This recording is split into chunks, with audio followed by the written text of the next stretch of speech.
नमस्कार दोस्तों, स्वागत है आपका इनसाइट नॉलेज की एक और नई वीडियो में। दोस्तों, बदलते दौर में जिस तेजी से रक्षा तकनीक में बदलाव आया है, उसको देखते हुए हर देश अपनी सुरक्षा को लगातार बेहतर करने की कोशिशों में लगा हुआ है। अमेरिका, चीन, रूस समेत दुनिया के सभी विकसित देश पहले ही काफी ज्यादा मजबूत स्थिति में है। ऐसे में भारत भी अपनी सुरक्षा के नए आयाम तलाश करने में लगा हुआ है। भारत के इस नए हथियार का नाम है ई बॉम्ब। यह घातक होने के साथ ही दुश्मन को हमारे सामने घुटने टेकने पर मजबूर कर देगा।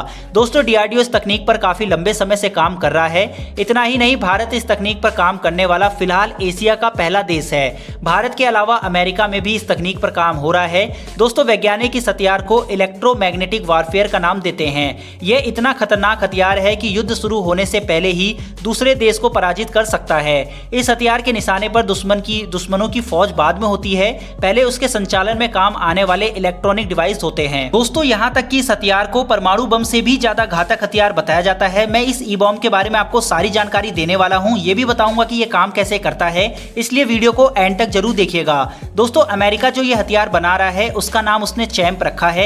इसकी खासियत यह है कि यह वेपन इंसान को नुकसान पहुंचाए बिना ही अपना काम कर देगा। इसका टारगेट कुछ बेहद ही खतरनाक मशीनें होंगी। यह वही तकनीक है जिसपे भारत भी काम कर रहा है। इस हाईटेक डिफेंस सिस्टम का नाम इलेक्ट्रोमैग्नेटिक पल्स वेपन सिस्टम है।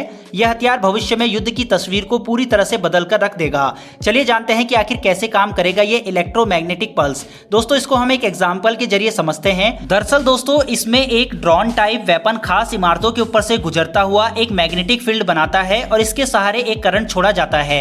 अब इससे होगा यह कि इस इमारत में मौजूद सभी इलेक्ट्रॉनिक सिस्टम, जिसमें कंप्यूटर भी शामिल होता है, यह सब काम करना बंद कर देगा। ऐसे ही यह वेपन सेना और सरकार की मदद के लिए साबित होने वाले उन तमाम चीजों को नष्ट कर देगा जो इलेक्ट्रॉनिक से चलती है। ईएमपी वेपन सिस्टम वास्तव में सेना और सरकार की मदद कर रहे कंप्यूटर के लिए घातक साबित होता है। यह हवा में रहते हुए उन तमाम सिस्टम को पूरी तरह से नाकाम बना देता है जो सेना और सरकार की रणनीति बनाने में सहायक साबित हो सकते हैं। कंप्यूटर के नाकाम हो जाने के बाद सैटेलाइट से इनका कनेक्शन खत्म हो जाता है।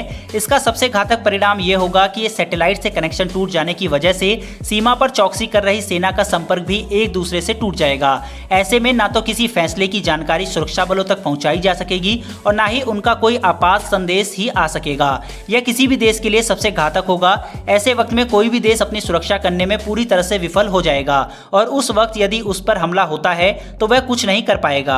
अब दोस्तों, समझते हैं कि आखिर क्यों इसको परमाणु बम से भी ज्यादा घातक समझा जाता है। दरअसल दोस्तों, नॉर्थ कोरिया और ईरान के परमाणु कार्यक्रम को लेकर दुनिया भर में फैली चिंताओं के पीछे की असली वजह इलेक्ट्रोमैग्नेटिक पल्स इफेक्ट ही है। नॉर्थ कोरिया और ईरान ने परमाणु बमों को बना तो लिया है, लेकिन इन्हें इस्तेमाल करने लायक क्षमता इन दोनों ही देशों के पास मौजूद नहीं है। इसलिए ये और भी ज्यादा खतरनाक साबित हो सकता है।